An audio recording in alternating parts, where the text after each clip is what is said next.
എൻ്റെ ഈ ദൈവവുമായിട്ടുള്ള യാത്രയിൽ എന്നെ നല്ല രീതിയിൽ സ്വാധീനിച്ചിട്ടുണ്ട്. എൻ്റെ അപ്പനും അമ്മയും സഹോദരനും ഉപ്പാപ്പന്മാരും അതുപോലെ തന്നെ ഇവിടെ ഞാൻ എല്ലാവരുടെയും വീടുകൾ സന്ദർശിക്കുന്നതുകൊണ്ട് അവരുടെ ആത്മീയ യാത്രയും അവരുടെ ആ ഒരു കാഴ്ചപ്പാടുകളും എക്സ്പീരിയൻസ് ഷെയറിങ്ങും ഒക്കെ എനിക്ക് ഏറെ ശക്തിയും പ്രചോദനവും ഊർജവും അനുഗ്രഹവുമായിട്ടുണ്ട്.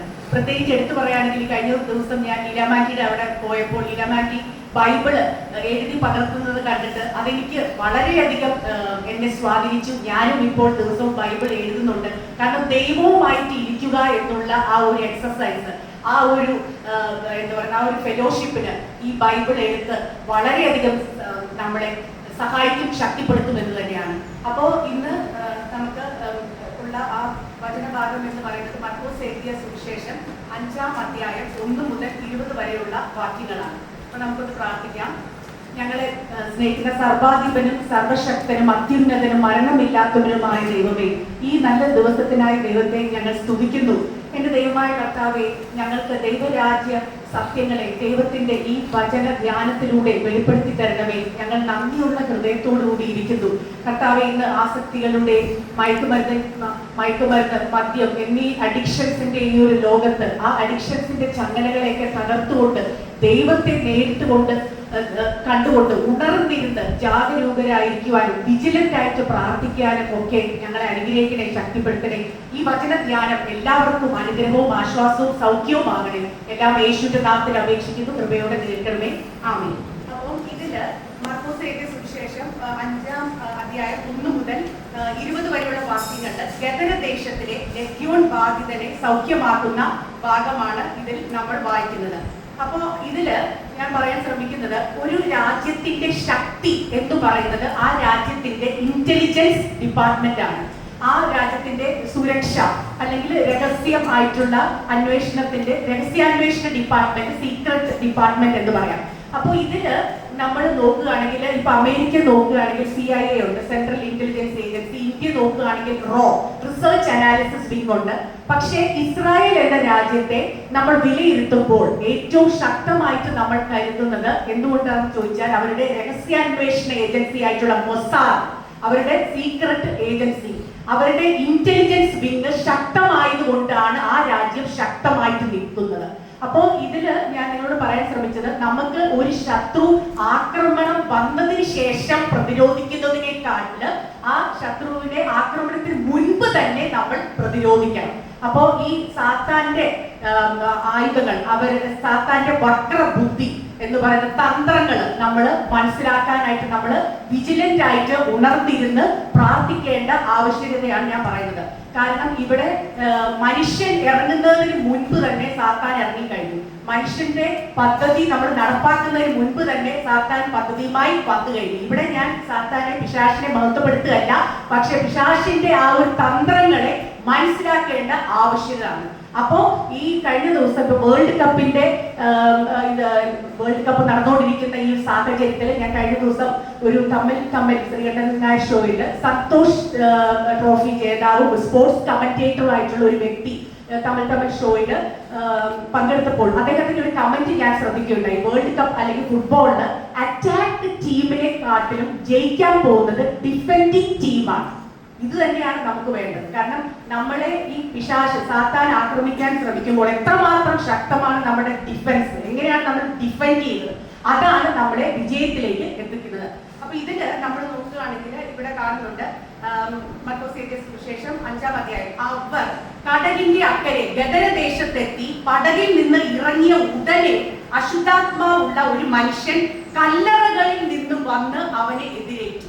അപ്പോ നമുക്കറിയാം, യേശു സമരിയ, യൂദ, ജെറുസലേം, ഗലീലി എന്നീ നാടുകളിലൊക്കെ കഴിഞ്ഞ് ഈ ഒരു ജെന്റൈൽ ദേശമായിട്ടുള്ള ഗദര ദേശത്ത് കാലുവെക്കുകയാണ്. അപ്പൊ കാല് വെച്ച ഉടനെ തന്നെ ഈ അശുദ്ധാത്മാവ്, പിശാച് ബാധിച്ച ഒരു വ്യക്തി എതിരേൽക്കുകയാണ് കല്ലറകളിൽ നിന്ന്. അദ്ദേഹം താമസിച്ചിരുന്നത് കല്ലറ, ടൂമ്പിലാണ്.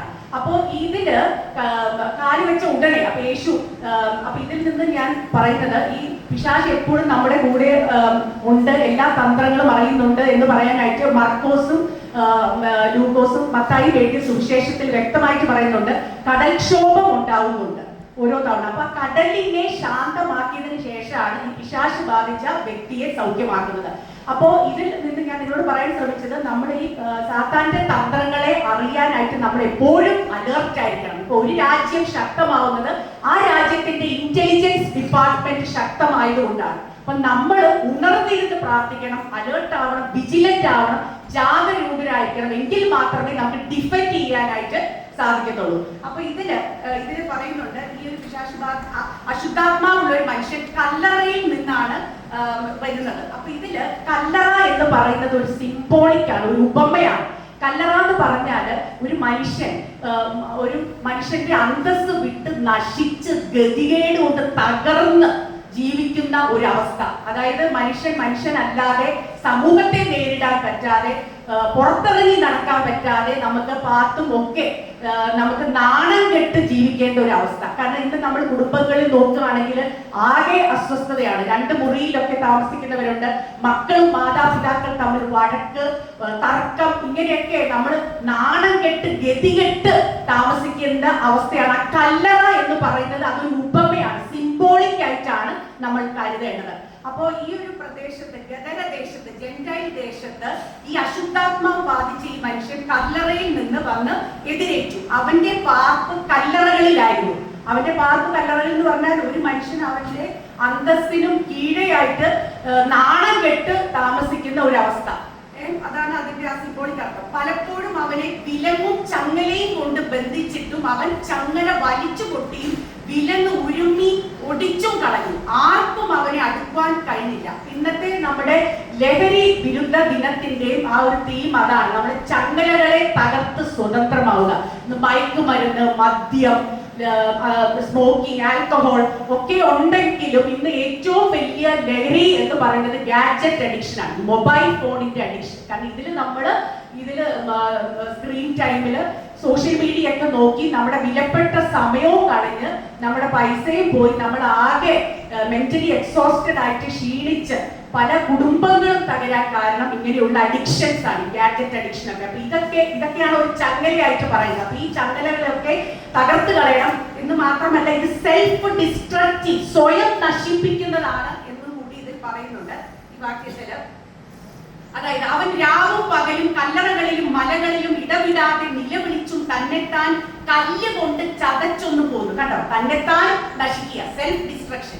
ഈ അഡിക്ഷൻസ് എന്ന് പറയുന്നത് സ്വയം നശിപ്പിക്കുന്നതാണ്. വൈകല്യങ്ങൾ, അഡിക്ഷൻസ്, മയക്കുമരുന്നാകാം, മദ്യമാകാം, കാർഡ്സിന്റെ ഗെയിം ആകാം, ഇതൊക്കെ സ്വയം നമ്മൾ കുത്തുകയാണ്, സെൽഫ് ഡിസ്ട്രക്ഷൻ ആണ്. ഈ ഫോണും നോക്കി നമുക്ക് ഒന്നും നേടാനില്ല. കാരണം നമുക്ക് ദൈവവുമായിട്ടുള്ള സമയമാണ് നമ്മുടെ ഏറ്റവും ശക്തം. ഇപ്പൊ ബൈബിൾ വായിക്കുന്ന വീടുകളിൽ, ബൈബിൾ ഉച്ചത്തിൽ വായിക്കുകയും പഠിക്കുകയും എഴുതുകയും ചെയ്യുന്ന വീടുകളിൽ ഒരു നാശവും വരില്ല. സാത്താൻ ആ വീട് തൊടാൻ സാധിക്കുന്നില്ല. അപ്പോൾ നമുക്ക് എന്ന് മാത്രമല്ല, നമുക്ക് ബൈബിൾ വായിക്കുമ്പോൾ ദൈവത്തിന്റെ ആ രഹസ്യങ്ങളും സത്യങ്ങളും നമുക്ക് വെളിപ്പെടുത്തി തരുന്നുണ്ട്. അവൻ യേശുവിനെ ദൂരത്ത് നിന്ന് കണ്ടിട്ട് ഓടിച്ചെന്ന് അവനെ നമസ്കരിച്ചു. അവൻ ഉറക്കെ നിലവിളിച്ചു, യേശുവേ, മഹോന്നതനായ ദൈവത്തിന്റെ പുത്ര, എനിക്കും നിനക്കും തമ്മിൽ എന്ത്? ദൈവത്താണം എന്നെ ദണ്ഡിപ്പിക്കരുത് എന്ന് അപേക്ഷിക്കുന്നു എന്ന് പറഞ്ഞു. അശുദ്ധാത്മാവെ, ഈ മനുഷ്യനെ വിട്ട് പുറപ്പെട്ടു പോക എന്ന് യേശു കൽപ്പിച്ചിരിക്കുന്നു. നിന്റെ പേരെന്താ എന്ന് അവനോട് ചോദിച്ചതിന് എന്റെ പേര് ലെഗ്യോൻ. ലെഗ്യോൻ എന്ന് പറയുന്നത് ഇത് ലീജിയൻ എന്നാണ്. 6000 സോൾജേഴ്സ്, മൾട്ടിറ്റ്യൂഡ് ഓഫ് സോൾജേഴ്സ്. അപ്പൊ ഈ വ്യക്തിയെ, ഈ കല്ലറയിൽ താമസിക്കുന്ന വ്യക്തിയെ 6000 അശുദ്ധാത്മാക്കളാണ് ബാധിച്ചിരിക്കുന്നത്. അപ്പൊ അതിന്റെ ശരിക്കും യഹൂദന്മാര് കാലുകുത്താൻ വെറുത്തിരുന്ന ജ്യൂസ് വെറുത്തിരുന്ന ഒരു ദേശമാണ് ഗദരദേശം. കാരണം ഒന്ന് കല്ലറയിലാണല്ലോ എല്ലാവരും അടക്കുന്നത്, ശ്മശാനവും. അപ്പൊ അങ്ങനെ ഭൂത പ്രേത പിശാചുക്കളുടെ വ്യവഹാരമുള്ള സ്ഥലമായതുകൊണ്ട് അങ്ങനെ ഈ ഒരു നദി കടന്ന് ഈ ഗദരദേശം എന്ന് പറയുന്നത് മൊത്തം കല്ലറകളായതുകൊണ്ട് അങ്ങനെ ഭൂതപ്രേത പിശാചുക്കളുടെ വ്യവഹാരം ഉള്ളത് കൊണ്ട് തന്നെ കുപ്രസിദ്ധി ആർജിച്ച ഒരു സ്ഥലമായിരുന്നു. അതുകൊണ്ട് തന്നെ ഒന്നാമത്തെ കാരണം യഹൂദന്മാർ വെറുക്കാൻ കാരണം കല്ലറകള്, രണ്ടാമത് പന്നികളും അവർക്ക് അശുദ്ധമായിരുന്നു. അപ്പൊ ഇങ്ങനെയുള്ള സ്ഥലത്താണ് ഇങ്ങനെയുള്ള ഒരു വ്യക്തി ഒറ്റയ്ക്ക് ഈ കല്ലറയിൽ താമസിക്കുന്നത്. ഇതും ഞാൻ പിന്നെ പറഞ്ഞത് ഇത് സിംബോളിക് ആണ്. കല്ലറ എന്ന് പറഞ്ഞാൽ നമ്മുടെ ഗതികെട്ട അവസ്ഥയാണ്. നമ്മൾ പുറത്തിറങ്ങി നടക്കാൻ പറ്റാതെ, വടക്കും തർക്കവും സ്നേഹവും ഒക്കെ ഇല്ലാതെ നമ്മൾ മനുഷ്യന്റെ അന്തസ്സ് ഒക്കെ വിട്ട് താഴ്ന്ന് ജീവിക്കേണ്ട ഒരു ഗതികേട്, അതാണ് ഇതിൽ പറയുന്നത്. അപ്പൊ ഈ ലെഗ്യോൻ ഞങ്ങൾ പലർ ആകുന്നു എന്ന് അവർ ഉത്തരം പറഞ്ഞു. നാട്ടിൽ നിന്ന് ഞങ്ങളെ അയച്ച് കളയാതിരിപ്പാൻ ഏറിയോന്ന് അപേക്ഷിച്ചു. അവിടെ മലയരികെ ഒരു വലിയ പന്നിക്കൂട്ടം മേഞ്ഞുകൊണ്ടിരുന്നു. ആ പന്നികളിൽ കടക്കേണ്ടതിന് ഞങ്ങളെ അയക്കണം എന്ന് അവർ അവനോട് അപേക്ഷിച്ചു. അപ്പൊ ഇതില് പറയുന്നുണ്ട്, ഇത് ടെറിറ്റോറിയൽ സ്പിരിറ്റ്സ് ആണ്. ഇതിൽ കണ്ടോ, ക്ലിയർ ആയിട്ട് അവർ പറയുന്നുണ്ട്, അവിടെ ഞങ്ങൾ പലരാകുന്നു, നാട്ടിൽ നിന്ന് തങ്ങളെ അയച്ചു കളയാതിരിപ്പാൻ ഏറിയോന്ന് അപേക്ഷിച്ചു. കണ്ടോ, നാട്ടിൽ നിന്ന് കളയാതിരിപ്പാൻ ടെറിറ്റോറിയൽ സ്പിരിറ്റ്സ് ഉണ്ട്. അപ്പൊ ഈ അശുദ്ധ ദേശത്തിന്റെ അരൂപിയുമായിട്ടുള്ള ഫൈറ്റ് ആണ് നമുക്ക് വേണ്ടത്. കാരണം ഓരോ ദേശത്തെ ബന്ധിച്ചിരിക്കുന്ന അരൂപികളുണ്ട്. അത് വസ്തുക്കളിലോ ആളുകളിലോ ഓബ്ജക്ട്സിലോ സ്ഥലങ്ങളിലോ വ്യക്തികളിലോ ഒക്കെ ആവേശിച്ചിരിക്കും. അപ്പൊ അതുകൊണ്ട് തന്നെ നമ്മുടെ നിരന്തരമായിട്ടുള്ള പോരാട്ടം ഈ ദേശത്തിന്റെ അരൂപികളിലോട്ട് ആണ്. അപ്പോ ഇതില് ആ പന്നികളിലേക്ക് അയക്കണം എന്ന് പറഞ്ഞ് ആ പന്നികളിൽ കടക്കേണ്ടതിന് ഞങ്ങളെ അയക്കണമെന്ന് അവർ അവനോട് അപേക്ഷിച്ചു. അവൻ അനുവാദം കൊടുത്തു. അശുദ്ധാത്മാക്കൾ പുറപ്പെട്ട് പന്നികളിൽ കടന്നിട്ടും കൂട്ടം കടുന്തൂക്കത്തോടെ കടലിലേക്ക് പാഞ്ഞ് വീർപ്പ് മുട്ടിച്ചത്തു. അങ്ങനെ പന്നികളിലോട്ടാണ് അവരെ അയക്കുന്നത്. അപ്പൊ ഇതില് നമ്മൾ മനസ്സിലാക്കേണ്ടത്, ഈ സാത്താൻ ആരെയാണോ ദൈവ രാജ്യത്തിന്റെ ശുശ്രൂഷയ്ക്ക് എതിരായിട്ട് സാത്താൻ ആരെയാണ് ഉപയോഗിച്ചത്, ആ വ്യക്തിയെ തന്നെ യേശു ദൈവരാജ്യ ശുശ്രൂഷയ്ക്ക് സുവിശേഷത്തിന്റെ വക്താവായിട്ട് ദൈവരാജ്യത്തിന്റെ ശുശ്രൂഷ നിർവഹിക്കാനുള്ള വ്യക്തിയായിട്ട് ഉപയോഗിക്കുന്നതായിട്ട് നമുക്ക് കാണാം. ഇതില് അദ്ദേഹം ഈ ഗദർദേശത്തിലെ ലഗ്യൂൺ ബാധിതനെ സൗഖ്യമാക്കിയതിനു ശേഷം അദ്ദേഹം യേശു അവനെ അനുവദിക്കാതെ നിന്റെ വീട്ടിൽ നിനക്കുള്ളവരുടെ അടുക്കൽ ചെന്ന് കർത്താവ് നിനക്ക് ചെയ്തതൊക്കെ നിന്നോട് കരുണ കാണിച്ചതും പ്രസ്താവിക്ക എന്ന് അവനോട് പറഞ്ഞു. 20-ാം വാക്യത്തിൽ പറയുന്നുണ്ട്, അവൻ പോയി യേശു തനിക്ക് ചെയ്തതൊക്കെ തെക്കേപ്പോലി നാട്ടിൽ ഘോഷിച്ചു തുടങ്ങി. എല്ലാവരും ആശ്ചര്യപ്പെടുകയും ചെയ്തു. അപ്പൊ ഇതാണ് പിശാച് ആരെയാണോ ദൈവരാജ്യ മഹത്വത്തിനായിട്ട് പിശാച് ആരെയാണോ ഉപയോഗിച്ചത്, ആ വ്യക്തിയെ തന്നെ ദൈവരാജ്യ ശുശ്രൂഷയുടെ സുവിശേഷത്തിന്റെ വക്താവായിട്ട് ഉപയോഗിക്കുകയാണ്. അതിന്റെ അടുത്ത ഏറ്റവും നല്ല എക്സാമ്പിൾ ആണ് യേശുവിന്റെ കുരിശുമരണം. അപ്പൊ ഈ കല്ലറ എന്ന് പറയുന്നത് നമ്മള് മർക്കോസ് എഴുതിയ സുവിശേഷം എൻഡ് ചെയ്തത് തന്നെ കല്ലറയിൽ നിന്നും ഉയർത്തെഴുന്നേറ്റ യേശു രക്ഷകനായിട്ട് വന്ന് നമുക്ക് എല്ലാവർക്കും നമ്മളാ കല്ലറയിൽ കടക്കാതിരിക്കാൻ യേശു നമുക്ക് വേണ്ടി ആ കല്ലറ പൊട്ടിച്ച് ഉയർത്തെഴുന്നേറ്റ്. അപ്പൊ നമുക്ക് എല്ലാത്തിൽ നിന്നും ഒരു ഉയർത്തെഴുന്നേൽപ്പുണ്ട്. അതായത് ഈ ഒരു അപമാനം, ദാരിദ്ര്യം, കഷ്ടത, പല രീതിയിലുള്ള സഹനത്തിൽ നിന്ന് ഉയർത്തെഴുന്നേൽപ്പുണ്ട്, ദാരിദ്ര്യത്തിൽ നിന്നുണ്ട്, വൈകല്യങ്ങളിൽ നിന്നുണ്ട്, അഡിക്ഷൻസിൽ നിന്നുണ്ട്, പല രീതിയിലുള്ള ബന്ധനങ്ങളിൽ നിന്നും ഉയർത്തെഴുന്നേൽപ്പുണ്ട്. അപ്പോൾ ഇത് നമ്മൾ മനസ്സിലാക്കേണ്ട ഒരു കാര്യമാണ്. കർത്താവ് നമുക്ക് വേണ്ടി ഉയർത്തെഴുന്നേറ്റു. അപ്പം മരണത്തിൽ നിന്ന്, ഗതികേടിൽ നിന്ന്, അപമാനത്തിൽ നിന്ന് ഒക്കെ നമുക്ക് ഒരു ഉയർത്തെഴുന്നേൽപ്പുണ്ട്. സിനഗോഗിൽ കൈ ശോഷിച്ച ഒരു വ്യക്തിയെ യേശു സൗഖ്യമാക്കുമ്പോൾ യേശു പറയുന്നത് തന്നെ കം ടു ദ സെന്റർ, നടുവിലോട്ട് വാങ്ങാം. അവിടെ ഒളിഞ്ഞും പാത്തും ഒന്നും ഇരിക്കേണ്ടതല്ല. അപ്പൊ നമ്മുടെ മുഖ്യധാരയിലേക്കാണ് യേശു വിളിക്കുന്നത്. നമ്മൾ സൈഡ് ലൈനിലായിട്ട് മാറിയിരിക്കേണ്ടവരല്ല. കം ടു ദ സെന്റർ വളരെ പഞ്ച് ആയിട്ടുള്ള ഒരു സെന്റൻസ് ആണ്. സിനഗോഗിൽ കൈ ശോഷിച്ച വ്യക്തിയോട് യേശു പറയുന്നത് കം ടു ദ സെന്റർ, നടുവിലേക്ക് വാ. അപ്പോ നമ്മള് ഈ കല്ലറ എന്ന് പറയുന്നത്, പിന്നെ ഞാൻ പറയുന്നത് അതൊരു ഉപമയാണ്. നമ്മൾ അങ്ങനെ കല്ലറയിൽ ഇരിക്കേണ്ടവരല്ല. നമുക്ക് ഒരു ഉയർത്തെഴുന്നേൽപ്പുണ്ട്. പക്ഷേ നമ്മൾ അതിനു വേണ്ടി we have to break the chains, ഈ ചങ്ങലകളെ പൊട്ടിച്ച് തകർക്കാൻ നമ്മൾ തയ്യാറായിരിക്കണം. കാരണം ഇന്ന് വളരെയധികം പ്രസക്തമായിട്ടുള്ള ഒരു വിഷയമാണ് ഈ ബ്രേക്ക് ദ ചെയിൻസ്. കാരണം നമ്മൾ എല്ലാവരും പല രീതിയിലുള്ള നെഗറ്റീവ് പാറ്റേൺസിൽ അടിമയാണ്. പക്ഷേ യേശുവിന്റെ നാമത്തിൽ, യേശുവിന്റെ ശക്തിയാൽ നമുക്ക് ഈ നെഗറ്റീവ് പാറ്റേൺസിനെയൊക്കെ ബ്രേക്ക് ചെയ്തിട്ട് നമുക്ക് ഈ അഡിക്ഷൻസ് ഒക്കെ ഇല്ലാതാക്കി നമുക്ക് ദൈവത്തെ മഹത്വപ്പെടുത്തിക്കൊണ്ട് ഈ ഒരു ഭൂതബാധിതനായിട്ടുള്ള വ്യക്തിയെ യേശു സൗഖ്യമാക്കിയതുപോലെ നമുക്കും സൗഖ്യത്തിന് അവകാശമുണ്ട്. അപ്പോ ശരിക്കും ഈ ഒരു ലഹരി വിരുദ്ധ ദിനത്തില് ഇപ്പൊ നിങ്ങൾ എല്ലാവരും വായിച്ചിട്ടുണ്ടാവും ഓപ്പറേഷൻ തൂഫാനൊക്കെ, നർക്കോ ഹണ്ട്, കേരള പോലീസിന്റെ.